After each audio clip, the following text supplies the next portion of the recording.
En effet,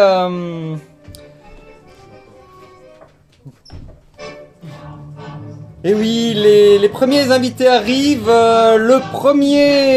Jésus et Chuck vont se dire oui d'un instant à l'autre devant le maire. Le premier arrivé sur place fut le témoin de mariage de Jésus, Judas, qui a donc discrètement garé sa Mercedes sur la place, suivi non moins discrètement de Jean-Luc Moudin, qui n'en rate pas une pour se faire photographier dans la mairie. La nostalgie, camarade. Mais j'aperçois qu'arrive à l'instant le pape, un Bézanville en bandoulière rempli à ras-bord de préservatifs, car, dit-il, faudrait pas que ça se reproduise. Les rois mages continuent de roupiller sur un des canapés. Il faut dire qu'ils sont revenus tôt ce matin du Shanghai dans un état.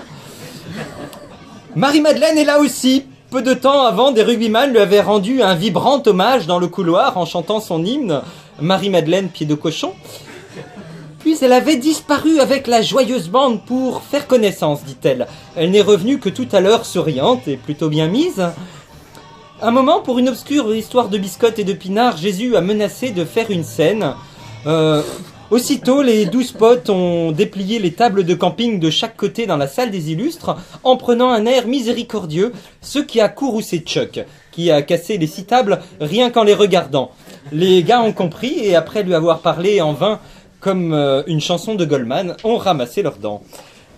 Chuck était arrivé à l'heure, c'est-à-dire la sienne, dans une Twingo richement décorée de 2 cadavres de Mexicains sur son capot, lesquels avaient sottement cru avoir la priorité sur un passage clouté. Puis il est sorti radieux du véhicule dans sa robe de satin blanc et en rotant bruyamment, en signe de contentement, faisant voler en miettes les vitres dans un rayon de plusieurs kilomètres autour du Capitole. Total a aussitôt assuré qu'AZF n'y était pour rien.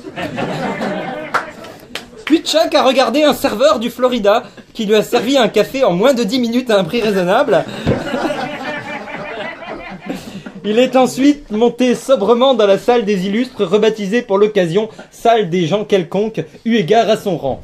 À l'heure où je vous parle, Pierre Cohen devrait arriver bientôt, on le dit, occupé à pondre un nouvel arrêté municipal pour interdire de manger des kebabs en dehors des kebaberies, parce que tout comme l'alcool qui rend ivre dans les rues mais pas dans les bars, nul n'ignore que le kebab ne fait grossir que lorsqu'on le mange dans la rue.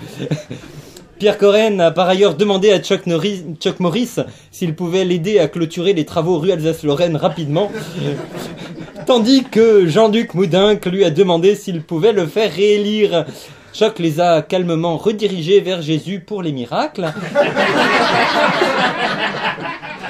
Et tous deux ont invoqué la séparation de l'Église et de l'État, tout en prenant le numéro de Jésus, on sait jamais.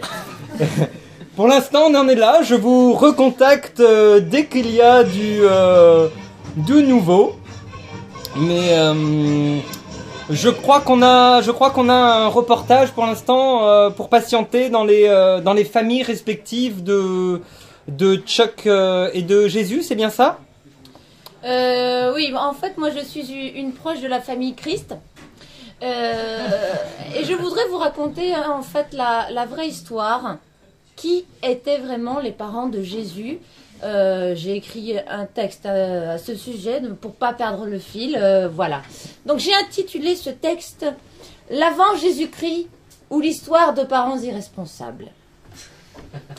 Il y avait un homme appelé Joseph qui était de la ville appelée Bethléem, celle des Juifs, qui est la ville du roi David. Il était bien instruit dans la sagesse et dans l'art de la menuiserie. Cet homme épousa une femme dans l'union d'un saint mariage. Elle lui donna des fils et des filles. 4 garçons, Jude et Josetto, Jacques et Simon, et 2 filles, Lysia et Lydia. Sa femme meurt. Attends, ça commence bien.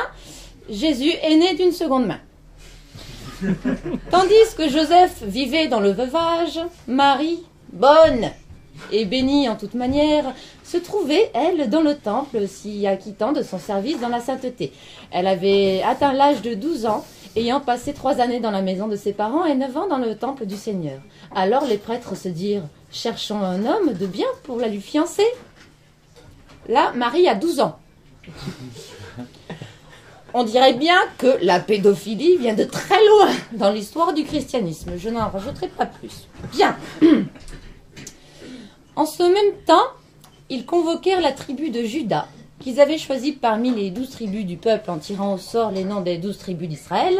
Le sort tomba sur le bon vieillard Joseph. De mieux en mieux. Il trouve le mari de Marie au pif dans un chapeau ou une capuche, enfin bref. Bon. Après que Joseph fut prise dans sa maison, il se mit en route vers un endroit où il exerçait le métier de charpentier. Dans sa maison, Marie passa 2 années jusqu'au moment opportun, c'est-à-dire le mariage. Or, quand Joseph rentra, elle était déjà enceinte. Enceinte à l'âge de 14 ans, bordel. Alors que son futur mari n'était même pas là, cette coquine. Bon, Joseph est un peu perturbé là, sa femme est morte, et la seule fois où il joue à la loterie pour se sortir comme nous tous de son boulot de merde, on lui refourgue une fille de 12 ans qui papillonne avec on ne sait qui. Non, Joseph n'est pas un homme chanceux. Alors bien évidemment, il prit peur et songea à la congédier en secret. Et à cause de son chagrin, il ne mangea ni ne but, ce qui fut le premier cas connu d'anorexie. Non, Joseph n'est pas un homme chanceux, pis, il est idiot. Voyez plutôt. Au milieu de la nuit, voici que Gabriel, l'archange de la joie, vint à lui dans une vision sur l'ordre de Dieu et lui dit « Joseph, fils de David, ne crains pas d'admettre près de toi Marie ton épouse, car celui qu'elle enfantera est issu du Saint-Esprit. On l'appellera Jésus, c'est lui qui fera paraître tous les peuples avec un sceptre de fer. »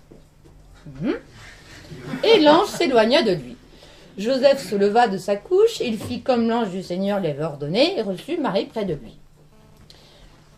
La drogue, l'alcool, l'anorexie font passer bien des mots.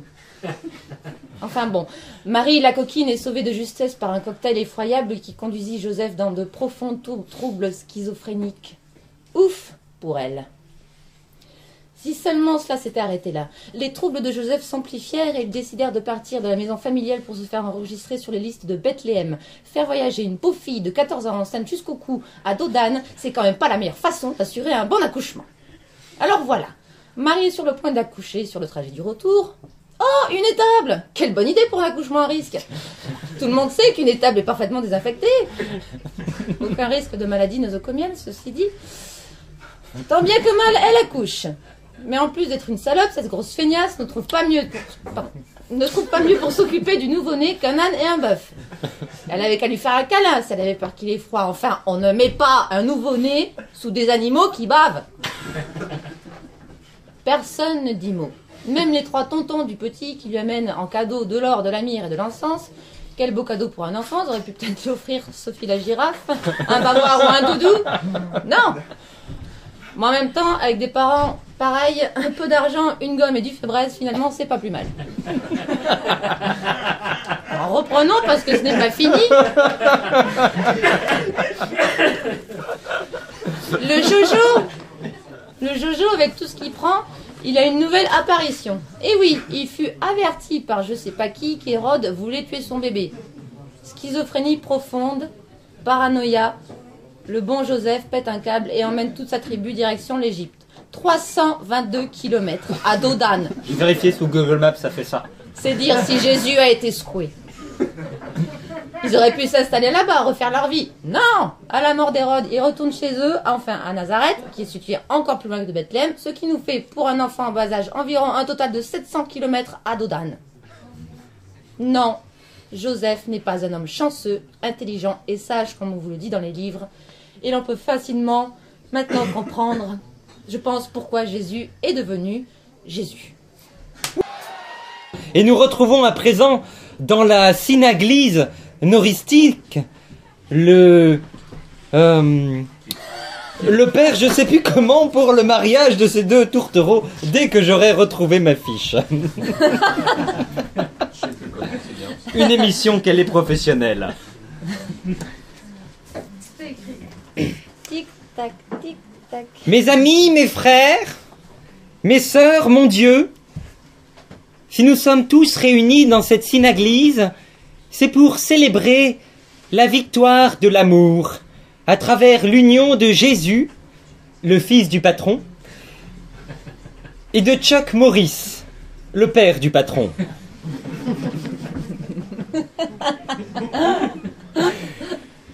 C'est l'union sacrée de la beauté et de la force. Hier encore, garçon fragile et sensible qui déambulait en peignoir dans les rues de Bethléem, accompagné de ses 12 gardes du corps pour aller au club de muscu. Et aujourd'hui, quel bel homme, que de chemin parcouru. Oui, hier encore, dans une petite rue de Casbah, au milieu de Gaza, petite brune enroulée d'un drap court autour de moi. Non. On fait chier nous écrire des textes, merde. Ses yeux remplis de pourquoi cherchent une réponse en moi. Et aujourd'hui, Chuck Norris. Si tu crois que ta vie, hélas, n'est pas un problème pour moi. Alors, Marion, Jésus et Chuck, n'est-ce pas une putain de victoire de l'amour? Oh oui. Oui. Merci. Oh Chuck, quel bel homme. Ce corps que l'on dirait taillé dans de la viande de Stallone.